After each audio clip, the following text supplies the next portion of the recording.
श्री पंढरपुर में एक भक्त हुए, उनका नाम था दामाजी पंत। क्या नाम था?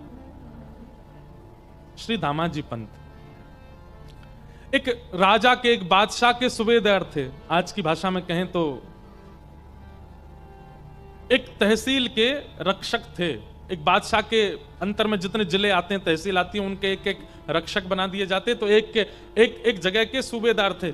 सोलापुर के पास में एक जगह है, वहां के। एक बार अकाल पड़ा और उस अकाल के कारण लोगों के लिए भोजन की व्यवस्था नहीं थी। धीमे धीमे लोगों की मृत्यु हो रही थी। दामाजी पंत ने जब देखा कि भाई लोगों की मृत्यु हो रही है, बिना अन्न के, बिना सामग्री के भोजन नहीं कर पा रहे। आए दिन दामाजी जैसे ही अपने घर से निकलते थे तो 2-4 शव यात्राएं जा रही होती थी, और कोई पूछता था, भैया इनके प्राण कैसे चले गए? बोले भुखमरी के कारण प्राण चले गए। अकाल पड़ा है, खाने को अन्न नहीं है, बादशाह राजा सब अपने भंडार भर रहे हैं, जनता पर, प्रजा पर कोई कृपा कर नहीं रहा है, लोग मर रहे हैं। दामाजी क्या करते थे? अपने घर आते और घर की कुछ सामग्रियां बेच देते, कुछ अन्न इकट्ठा करके और फिर लोगों में बांटते। अपनी पत्नी के आभूषण बेच देते, फिर लोगों में बांट देते। धीरे धीरे करके उन्होंने अपने जितना उनका जीवन की जमा पूंजी थी सब खर्च कर दी। और सब करके करते क्या थे? अन्न खरीदते, अन्न लाते और लोगों में, गांव में बांट देते।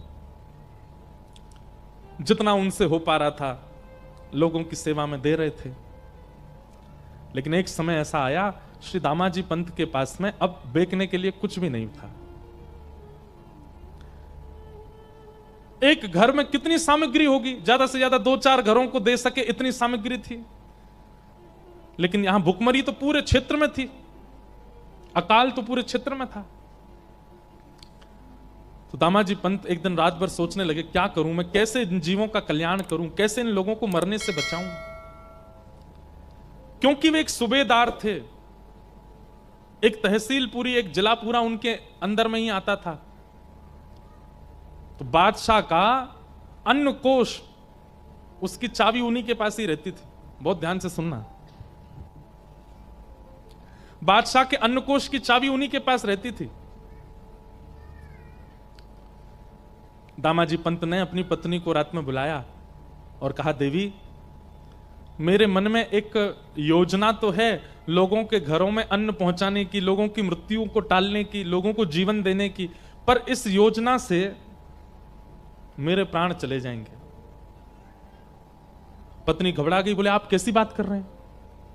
ऐसा कुछ भी नहीं करना जिससे आपके प्राण जाएं, मैं कहां जाऊंगी फिर? दामाजी कहने लगे, देवी मेरे एक के प्राण जाएंगे पर लाखों के प्राण बच जाएंगे। और ऐसा भी हो सकता है कि मेरे तो प्राण जाएं, साथ में तुम्हारे भी प्राण ले लिए जाएं। पत्नी बोली, ऐसा क्या विचार कर रहे हैं आप? तब दामाजी बोले, मेरे पास ये अन्न कोष की चाबी है बादशाह की, उसमें इतना अन्न होगा कि अगले 2-3 महीने तक, जब तक वर्षा का समय नहीं आता, जब तक ठाकुर जी की कृपा नहीं होती पृथ्वी पर, तब तक लोग मरेंगे नहीं, इतना तो अन्न होगा। उसको मैं खोल दूंगा, लोगों में बांट दूंगा, और फिर जब बादशाह को पता चलेगा वो मुझे सूली पर चढ़ाएंगे, और हो सकता है कि मेरे साथ साथ तुम्हें भी चढ़ा दें। लेकिन मेरे मन में आता है कि अगर मेरे प्राण चले जाएं, लाखों के बच जाएं, तो ये सेवा मैं कर सकता हूं। अब इस बात को सोचिएगा, ऐसी विचारधारा रखने वाला व्यक्ति वो कपटी नहीं हो सकता, उसके चित्त में छल नहीं हो सकता, उसके चित्त में चतुराई नहीं हो सकती। ऐसी बुद्धि वही कर सकता है जिसका चित्त बहुत सरल और निर्मल हो।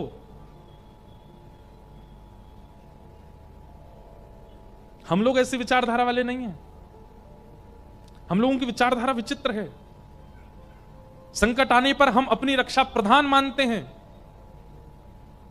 इसलिए हम लोग अब सहज नहीं बचे। हम जो इस काल के लोग हैं, हम में से सहजता, सरलता, निर्मलता निकल चुकी है, इसलिए हमको ज्ञान वैराग्य का आश्रय लेना पड़ेगा अपने कल्याण के लिए।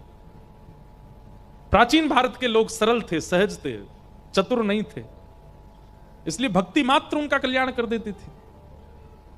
दामाजी पंत ने अपनी पत्नी से कहा, मैं अन्न कोष खोल करके लोगों में बंटवा दूं, मेरे प्राण तो जाएंगे पर इतने लोग बच जाएंगे। पत्नी ने कहा, मुझे स्वीकार है, आप कीजिए। और श्री दामाजी पंत ने अन्न कोष का भंडार खोल दिया। और राजा बादशाह को पता ना चले, रात रात में पूरे पूरे लोगों से लुटवाया खूब अन्न। इतना अन्न था उस अन्न कोश में कि 1 महीना तक लूटते रहे, फिर भी कम पड़ गया, फिर भी खत्म नहीं हुआ। लोगों के घरों में अन्न चला गया, लोग रोटी सब्जी बना के पाने लगे, भुखमरी बंद होने लगी, लोगों के प्राण जाने बंद हो गए। लेकिन ये खबर जैसी बादशाह को पता चली कि उनसे बिना पूछे दामा पंत ने अन्न कोश खोल दिया।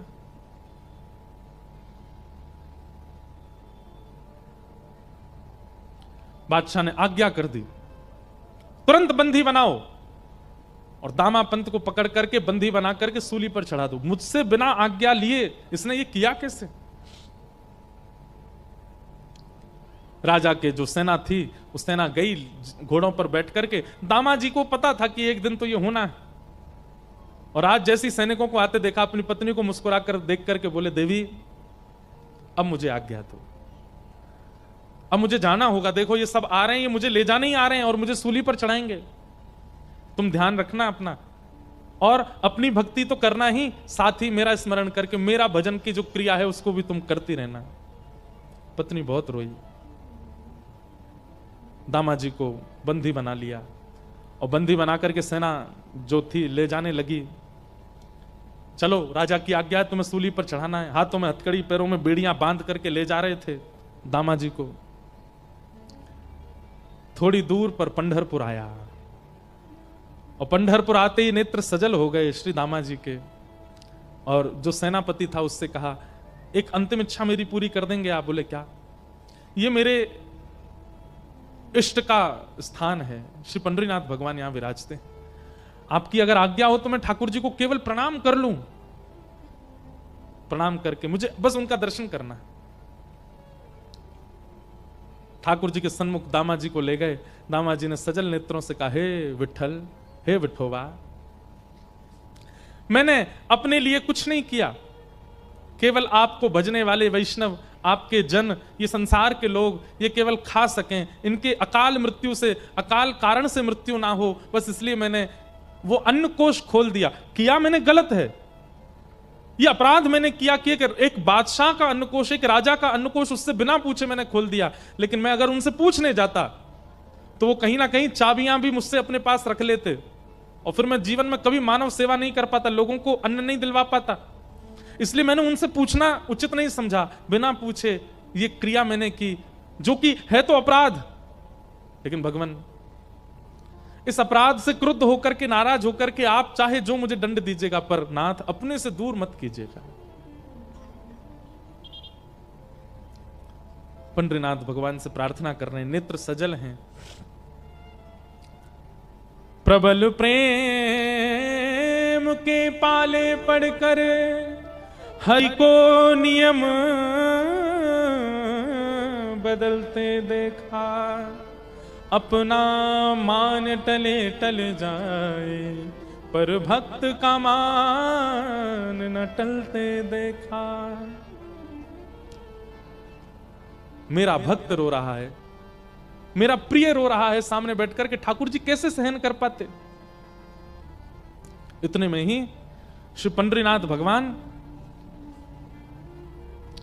एक नन्हे से कुमार बालक का रूप धारण किया। सुंदर कटाक्ष नेत्र हैं, सुंदर नासिका है, सुंदर अधर, सुंदर कान, सुंदर हाथ, सुंदर पैर, सुंदर छोटी सी पोशाक पहनी, सिर पर पाग बांधी, और महाराज तैयार होकर के बिल्कुल नटखट से एक नन्हे से कुमार बालक, मतलब लगभग आयु होगी 10-12 वर्ष की, और चाल ऐसी, ढाल ऐसी कि जो देखता है वही न्यौछावर हो जा रहा है। एक बालक का रूप धारण करके बादशाह की सभा में पहुंच गए ठाकुर जी। द्वारपालों ने रोका, कौन हो? केवल तिरछी नजर से उनको देख लिया। नजर से देख करके जो रोकने वाले थे द्वारपाल, तो भूल गए इनको पूछना है, करना है, कुछ कहना है। ठाकुर जी बोले, अब बताऊं मैं कौन हूं? द्वारपाल बोले, नहीं नहीं, तुम जो भी हो बस हमारे नेत्रों के आगे ही रहना, दिखते रहो, बहुत अच्छे हो, जाओ भीतर जाओ। ठाकुर जी का सबसे बड़ा बाण यदि कोई है तो वो है उनका रूप, इतना सुंदर बना लेते हैं।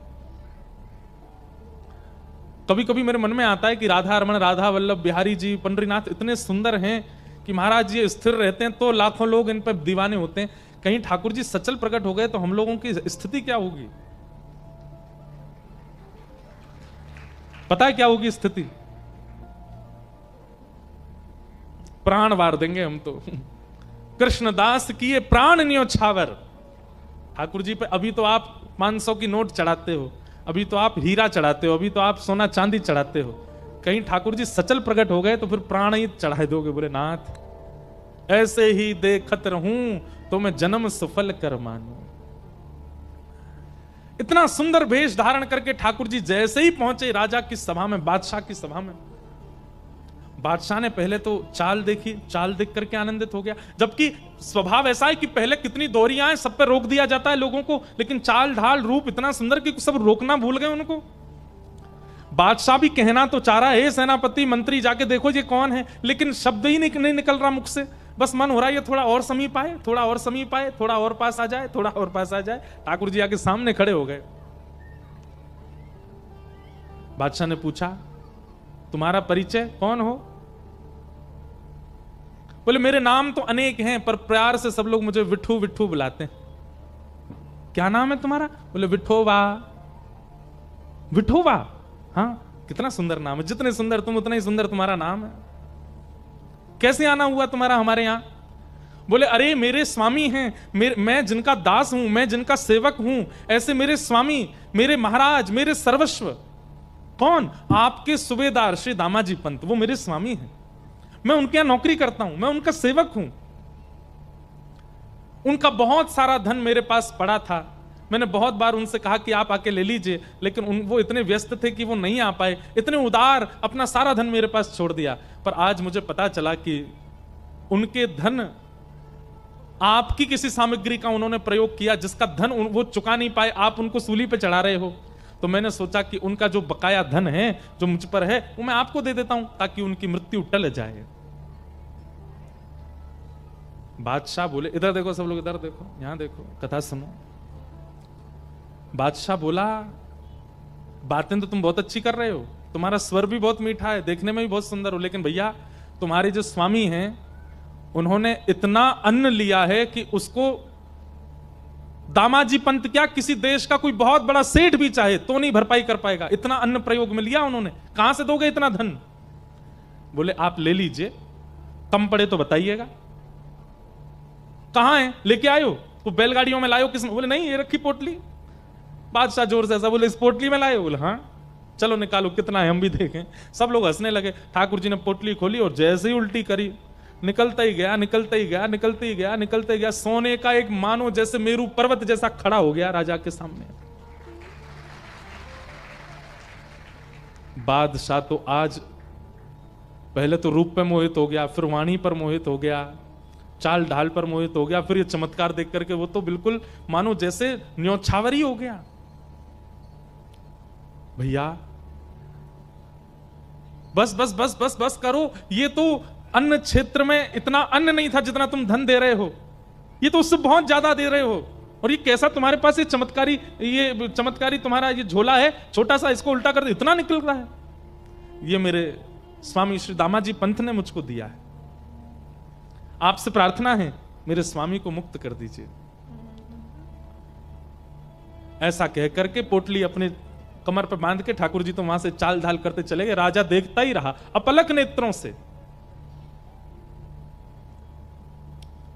और जाते जाते ठाकुर जी गए और जाकर के राजा से बोले अब धन पर्याप्त है ना? बोले हाँ। अब एक पत्र में लिख दीजिए कि आपने दामाजी पंत ने आपके समस्त अन्य क्षेत्र का धन आपको चुका दिया और आप उनकी मृत्यु जो दंड आप दे रहे हैं उसको आप टालते हैं, अपना हस्ताक्षर करके मोहर लगा दीजिए। और एक पत्र पर सब लिखवा करके मोहर लगा के हस्ताक्षर करवा के ठाकुर जी तो चले गए। बादशाह देखता ही रह गया। दामाजी पंत का नित्य नियम था, गीता जी का पाठ करते थे। आज सूली पर चढ़ना था उनको प्राण त्यागने के लिए। अपने अंतिम समय में अपना नित्य कर्म कर रहे थे, संध्या वंदन करके गीता जी जैसे ही उन्होंने खोली उसमें वो पत्र मिला। पत्र में लिखा था श्री दामाजी पंत ने जितना अन्न प्रयोग किया सबका धन चुका दिया, बादशाह के हस्ताक्षर और नीचे मोहर। गीता जी में वो मिल गया। दामाजी पंत देख करके आश्चर्यचकित हो गए। और यहां सब लोग उनको उठाने के लिए, अब ये पत्र किसको दिखाएं, कौन मानेगा?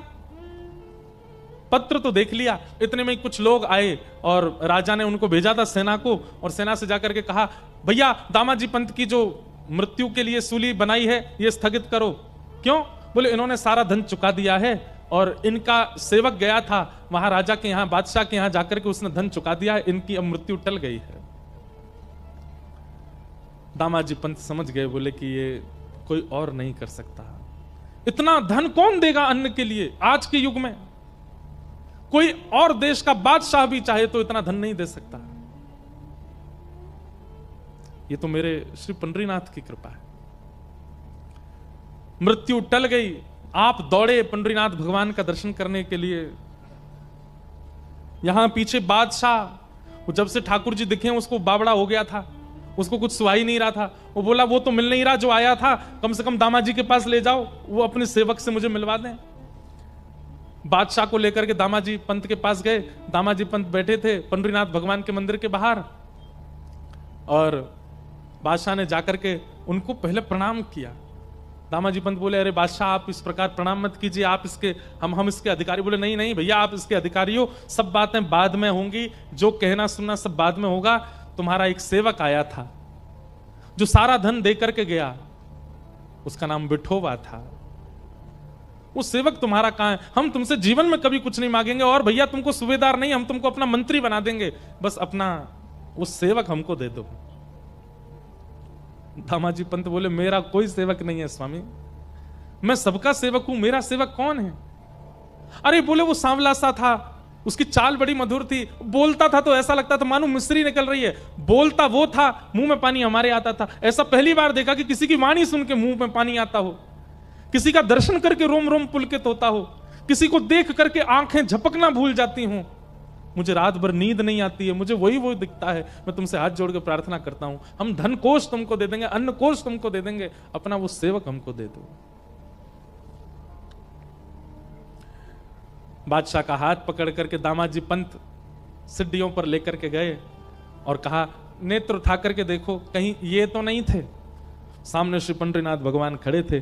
जैसे ही बादशाह ने दृष्टि उठा करके देखा तो बाकी सबको तो वो पंडरीनाथ जी के रूप में दिख रहे थे, पर बादशाह के आगे वो साक्षात जो विठोबा आया था वैसे ही प्रकट हो गए, और प्रकट होकर के वैसे ही नैन मटकाने लगे, वैसे ही मुस्काने लगे, वैसे ही अपने अंगों को हिलाने लगे।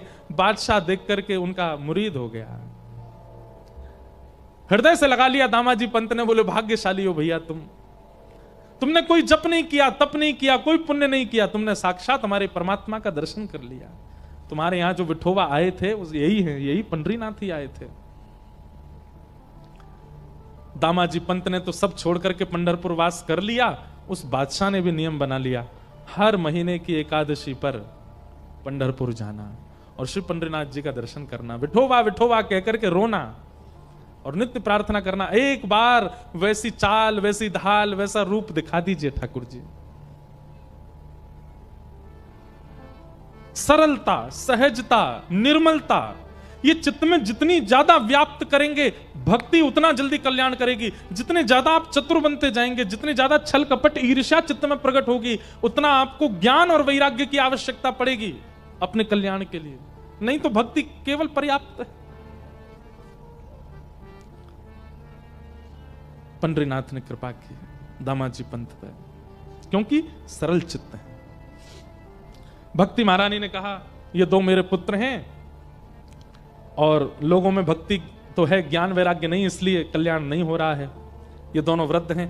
तब नारद जी महाराज भ्रमण करते हुए बद्रीनाथ गए और बद्रीनाथ जाकर के उन्होंने संत कुमारों से कहा कि ज्ञान वैराग्य की वृद्धता दूर करने का कोई साधन बताइए।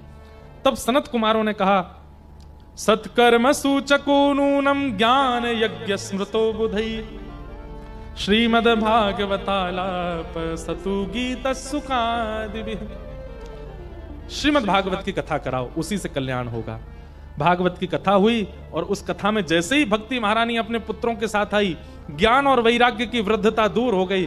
दोनों ज्ञान और वैराग्य युवा हो गए। भक्ति महारानी नृत्य करने लगी, बोलो भागवत महापुराण की जय। तो भागवत जी से क्या होता है? भक्ति तो हम सबके चित्त में है, पर ज्ञान और वैराग्य, ये दोनों जो वृद्ध हो गए हैं चित्त में, ये फिर से युवा हो जाते हैं, फिर से श्रेष्ठ हो जाते हैं। आप लोग अनुभव करेंगे अगले 7 दिनों में आपकी निद्रा भी कम हो जाएगी, आपका भोजन भी कम हो जाएगा, आपका तामसी खाने का मन भी नहीं करेगा। अगर प्याज लहसुन आप खाते भी होंगे, नहीं भी खाओगे तो भी आपको भोजन में स्वाद आएगा। निद्रा में भी नींद सोओगे, स्वप्न में वृंदावन दिखेगा, पंडरीनाथ दिखेंगे, विठ्ठल भगवान दिखेंगे, यमुना जी दिखेंगी, गिरिराज जी दिखेंगे, ब्रज के संत दिखेंगे, रसिक जन दिखेंगे। इन अगले 7 दिनों में ये अनुभव आपको होगा। सिर पर भार ज्यादा नहीं लगेगा, बहुत हल्का हल्का अनुभव होगा, सब कुछ बहुत सरल सहज निर्मल जैसा अनुभव होने लगेगा। जिसको देखोगे उसमें गुण का दर्शन होने लग जाएगा, किसी में भी दोष नहीं दिखेंगे। इसका मतलब क्या है? ज्ञान और वैराग्य दोनों युवा हो रहे हैं चित्त में। और यदि ये सब अनुभव नहीं हो रहा, जैसे कल थे वैसे ही अगले 7 दिन तक हो, तो भैया हमको आगे बताना, हम आपको प्रणाम करेंगे फिर। धन्य है। सरलता, निर्मलता, शुद्धता, पवित्रता, दीनता, ये सब गुण अब आएंगे और 7 दिन तक आएंगे। आपको यही करना, 8वें दिन से जब कथा विश्राम होगी उसके बाद भी वो सरलता, निर्मलता, शुद्धता, पवित्रता बनी रहे, वो कर्तव्य आपका है। ये मार्जन तो कथा करके चली जाएगी आपके चित्त का, वो स्वच्छ रखना आपकी जिम्मेवारी है, वो आपको 8वें दिन से आपको करना है। पर इन 7 दिनों में ये परिवर्तन आप देखेंगे अपनी दिनचर्या में, अपने व्यवहार में, अपने स्वभाव में, अपनी क्रिया में। इस प्रकार भागवत जी का प्रथम महात्म्य कहा गया। द्वितीय महात्म्य धुंधकारी की कथा सुनाई गई, जहां आत्मदेव नाम के ब्राह्मण, उनके कोई संतान नहीं थी। एक संत ने कृपा करके उनको एक फल दिया, उस फल से उनके घर पुत्र रत्न की प्राप्ति हुई। बंधुओं, प्रकृति जो देती है स्वीकार करो, और जो नहीं देती है उसके प्रति भागो मत। प्रकृति जो प्रदान कर दे उसको स्वीकार करो। जो प्राप्त नहीं हो रहा है उसे ठाकुर जी की कृपा मान करके छोड़ दीजिए। उसके पीछे 2 बार प्रयास करना है, 2 बार में अगर नहीं प्राप्त होता है तो चाहे वो कोई व्यक्ति हो, चाहे वो कोई वस्तु हो, चाहे वो कोई साधन हो, उसका त्याग कीजिए। शायद ठाकुर जी ने उससे उचित आपके लिए सोच के रखा है। आत्मदेव नाम ब्राह्मण के संतान नहीं थी, और संतान ना होने से वो बड़े विचलित रहते थे। हमें ऐसा लगता है कि ठाकुर जी यदि किसी वस्तु का अभाव देते हैं तो इसका मतलब ठाकुर जी आपको बहुत सरल जीवन दे रहे हैं। जितना ज्यादा सामान उतना सफर मुश्किल, और जितना कम सामान उतना सफर आसान। संबंधी हैं, रिश्तेदार हैं, नातेदार हैं, बहुत लोग जीवन में हैं, तो कहीं ना कहीं उतनी ज्यादा टेंशन भी चित्त में होती है। वाह, जय। परमानंद की बात है, हमारे महाराष्ट्र में उल्लासनगर, और उल्लासनगर में हमारे सिंधी समाज का एक परम सुंदर स्थान है वसन शाह दरबार। वहां के हमारे पूज्य महाराज जी आए हैं, कालीराम साईं जी। एक बार करतल ध्वनि से आपका स्वागत।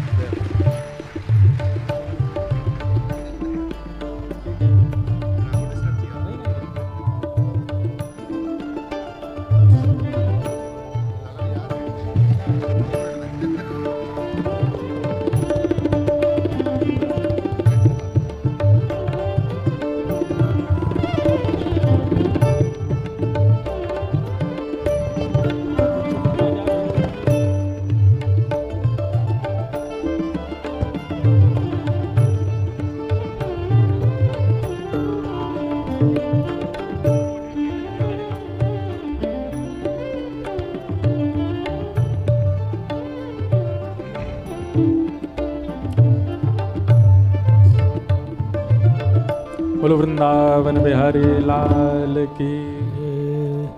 हमारे वसन शाह दरबार, जो कि अद्भुत स्थान है उल्लासनगर में, हमारे सिंधी भाई सिंधी बहन लोग वहाँ जाते हैं, और आपने इतना सुंदर वहाँ व्यवस्थित किया है कि हर वर्ष वहाँ भागवत की कथा होती है। और 3 वर्षों से तो हम ही सेवा के लिए वहाँ जा रहे हैं, 2 वर्ष तो हो गए, इस बार भी वहाँ सेवा के लिए जाना है। बहुत सुंदर। आप आए आज कथा प्रथम दिवस में, समय तो पूर्णता की ओर है, कुछ भाव और कहकर के फिर कथा को विश्राम की ओर ले चलेंगे। प्रकृति जो प्रदान करे वो स्वीकार कीजिए, और प्रकृति यदि किसी वस्तु का अभाव देती है, उसमें अपना कल्याण मान करके उसको छोड़िए। प्रयास 2 बार करना है। यदि वस्तु प्राप्त ना हो, व्यक्ति प्राप्त ना हो, बस उसका त्याग कर दिया जाए। सब लोग बैठ जाएं, जितने लोग खड़े हैं सब बैठ जाओ, विराज जाओ।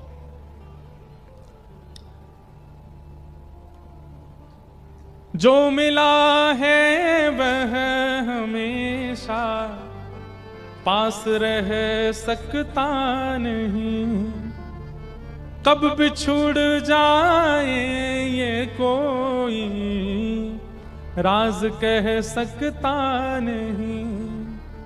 जिंदगानी का खिला मधुबन किसी का है दिया, मैं नहीं मेरा नहीं है धन किसी का है दिया। एक बात लिखिएगा अपने पास, जीवन में जो कुछ भी आपको प्राप्त हो रहा है, सब लोग इधर देखिए, ध्यान से सुनिए, कुछ अंतिम क्षण और हैं कथा के, फिर विश्राम देंगे। जीवन में जो कुछ भी आपको प्राप्त हो रहा है, चाहे वो धन हो, चाहे वो नाम हो, चाहे वो ऐश्वर्य हो, चाहे वो व्यक्ति हो, चाहे वो संबंधी हो, चाहे वो मित्र हो, जो कुछ भी आपको प्राप्त हुआ है बिछुड़ने के लिए ही प्राप्त हुआ है। एक दिन आपसे छूटेगा, कोई भी नहीं रहेगा आपके पास। यदि बहुत धन मिला है, एक दिन धन जाएगा। बहुत यश मिला है, एक दिन यश जाएगा। बहुत ऐश्वर्य मिला है, एक दिन ऐश्वर्य जाएगा। कोई व्यक्ति मिला है, एक दिन वो व्यक्ति जाएगा, कोई रह नहीं सकता। आप कहोगे महाराज जी आप तो हमने कथा सुनाने के लिए बुलाए थे, पहले दिन ही टेंशन दे रहे हो। लेकिन जैसे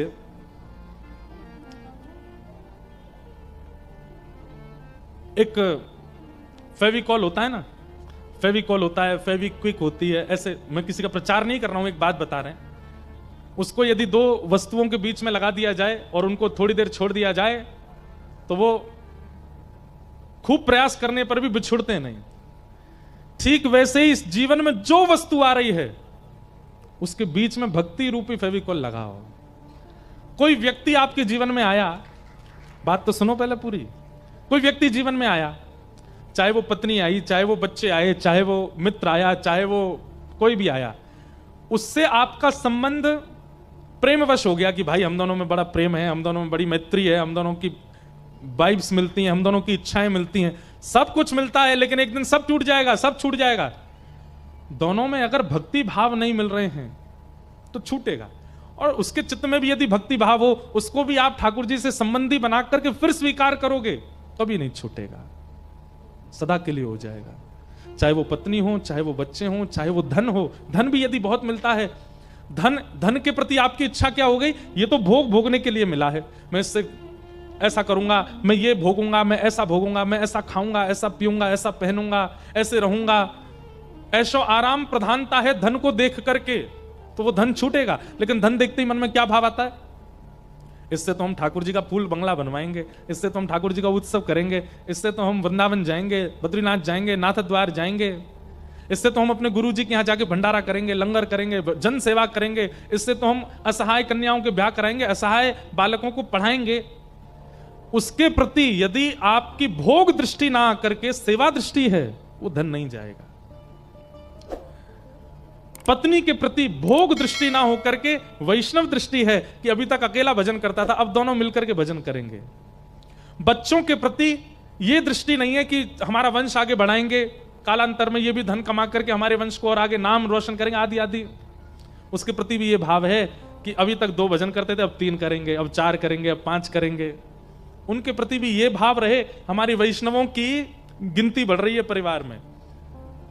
आप दुनिया के किसी भी संबंध को, किसी भी वस्तु को, किसी भी व्यंजन को ठाकुर जी से जोड़ करके स्वीकार करते हैं तो ठाकुर जी से जुड़ते ही वो प्रसाद हो जाता है, और प्रसाद कल्याणकारी होता है।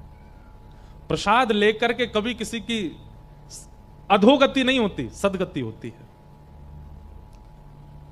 केवल हम मिठाइयों को ही प्रसाद क्यों मानते हैं? अपने आसपास दिखने वाली हर वस्तु को प्रसाद बना दीजिए, ठाकुर जी के संबंध में ले जाओ।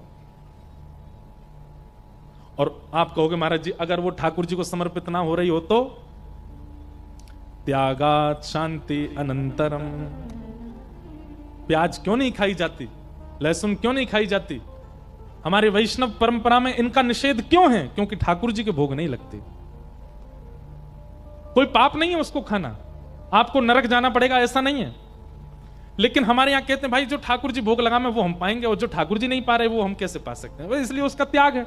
और कहीं ना कहीं भजन में अगर 1 घंटा मन लगता है और आपके भोजन में यदि कहीं ये पदार्थ हैं तो 1 घंटा की जगह 40 मिनट लगेगा, 30 मिनट लगेगा, 1 घंटा नहीं लगेगा। थोड़ी भाव में कटौती हो सकती है, इसलिए तामसी वस्तुओं को अस्वीकार किया गया। ऐसे ही अगर संबंधी भगवत अर्पित नहीं है और आपके संबंधी हैं तो आपके भजन में, आपकी कथा में, आपके भावना में, आपकी श्रद्धा में, आपके साधन में वो विक्षेप डालेंगे।